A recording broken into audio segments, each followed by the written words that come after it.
Hi, good day. I am Jason Cordovero Solon, and I will be discussing the introduction of the Emotional and Social Competence Inventory, or the ESCI. So first, let us discuss the introduction. So introduction of the ESCI states that Emotional and Social Competence Inventory, or the ESCI, is a psychological assessment tool designed to evaluate key emotional and social competences. So rooted in Daniel Goleman's emotional intelligence model and developed by the scholars such as Richard Boyadzi. So the ESCI, or the Emotional and Social Competence Inventory, measures how individuals perceive and manage their own emotions, so as well as how they relate to others. So in today's dynamic work environments, understanding these competences is crucial, not only for effective leadership and team collaboration, but also fostering overall personal development and organizational success. So, ang sinasabi ng ESCI, or the Emotional and Social Competence, ito yung isang psychological na pagsusuri na sumusukat sa mahalagang kakayahang emotional at panglipunan ng isang tao. So, halimbawa, batay ito sa modelo ng emotional intelligence ni Daniel Goleman at binuo ng mga scholar tulad ni Richard Boyadzi. So, dapat may epektibong pamumuno. So, dahil ang isang leader na may mataas na antas ng emotional intelligence ay mas may epektibong mamahala sa kanyang kupunan. Kasi dahil naiintindihan niya ang damdamin ng iba't iba kung paano ito i-navigate o positibong paraan kung paano niya maiintindihan ng iba't ibang emosyon ng ibang tao. So, pangalawa, kailangan may mahusay na pakikipag-ugnayan. So, ang ESCI ay tumutulong sa mga empleyado na maging mas epektibo sa pakikipag-usap, sa pakikinig at pakikisama sa kanilang mga kasamahan. Kailangan marunong tayong umunawa, marunong tayong makinig, at marunong tayong makipag-usap sa ibang tao. Pangatlo, ang personal o ang professional na pag-unlad. So, ang pagsusuri ng sariling emotional at social na kakayahan ay nagbibigay daan sa individual na mapabuti ang kanyang sarili. So, hindi lamang sa trabaho, kundi pati na rin sa personal na buhay. Pang-apat at panghuli, tagumpay ng organisasyon. Dahil dito, ang isang workplace ay binubuo ng taong may mataas na emotional intelligence at nagkakaroon ng maayos na pakikipag-usap o magandang pakikipag-unawa. So, ang ESCI ay sumusukat sa apat na pangunahing aspeto ng emotional intelligence. Una, self-awareness. Pangalawa, self-management. Pangatlo, social awareness. At ang pang-apat o ang ating panghuli ay ang relationship management. So, una, ano nga ba ang self-awareness? O paano nga ba nasusukat sa ESCI ang self-awareness? So, ang self-awareness ay may kamalayan sa sariling emosyon at kung paano ito nakakaapekto sa iba. Pangalawa, self-management. So, sa self-management, ito yung may kakayahang kontrolin ang emotion at panatilihin ang pagiging positibo kahit na mahirap ang sitwasyon. So, kailangan alive lang, positive sa self-management kung paano mo na ma-manage yung iyong sarili.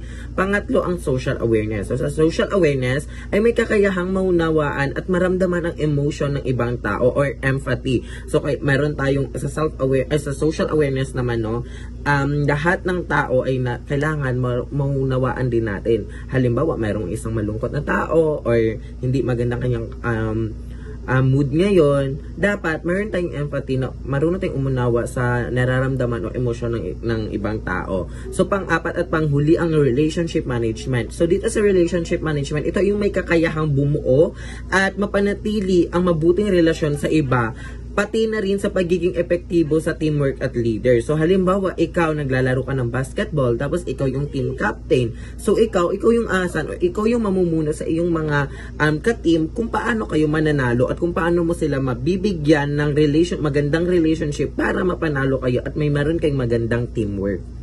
So, paano nga ba nagagamit ang ESCI, or ang Emotional and Social Competence Inventory? So, nagagamit ang ESCI, or madalas itong ginagamit sa mga kumpanya, paaralan at iba't ibang organisasyon upang matulungan ang mga tao na mapabuti ang kanilang emotional at panlipunang kakayahan. So ginagamit ito sa mga leadership training, employee development programs at pagiging personal coaching upang mapalakas ang interpersonal skills ng isang tao. So parang nagpaboost siya ng confidence, leadership training naman para malaman yung capabilities niyo as a leader, paano kayo ma-motivate. So sa madaling salita, ang ESCI ay isang mahalagang kasangkapan sa pag-unlad ng isang individual at isang organisasyon. So sa pamamagitan ng isang kakayahan o sa pamamagitan ng pagsusuri sa ating emotional at social na kakayahan or sa ating emotional intelligence, mas nagiging mahusay tayo sa pakikipagtungo sa iba't ibang pagtugon sa mga hamon sa buhay.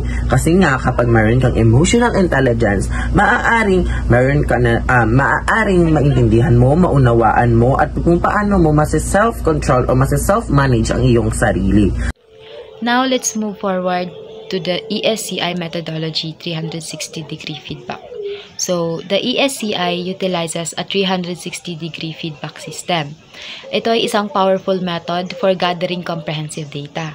So, unlike sa ibang traditional assessments, nakarely lang ito siya sa self-reporting or a single supervisor's evaluation. Yung 360-degree approach kasi is incorporate yung feedback niya from multiple sources. This includes peers like yung mga coworkers mo or yung mga supervisors like managers, and sometimes even yung mga subordinates or yung mga sinusupervise mo. So each rater provides their perspective on your emotional and social competencies. Based yun sa kung ano yung observations nila sa behavior na meron ka in various work or social situations. So this multifaceted approach is nakaka-help ito para maka-create ng holistic profile and revealing a more accurate and nuanced understanding of your strengths and weaknesses. So the combined feedback offers a more complete pictures than any single perspective could provide, leading to more effective self-awareness and targeted development plans.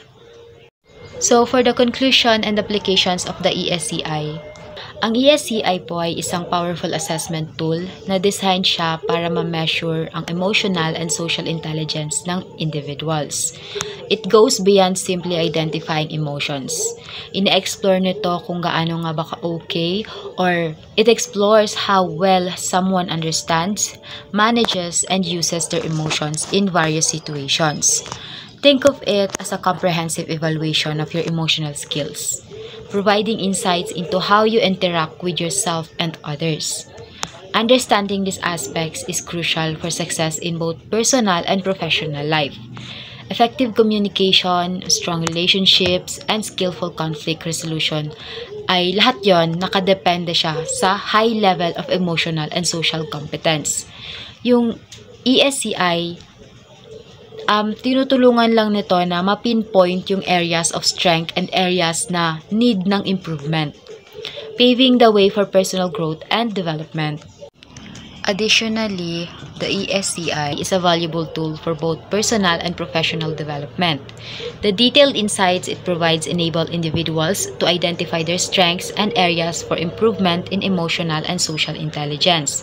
Organizations utilize the ESCI for leadership development programs, team building initiatives, and to foster a more emotionally intelligent workplace.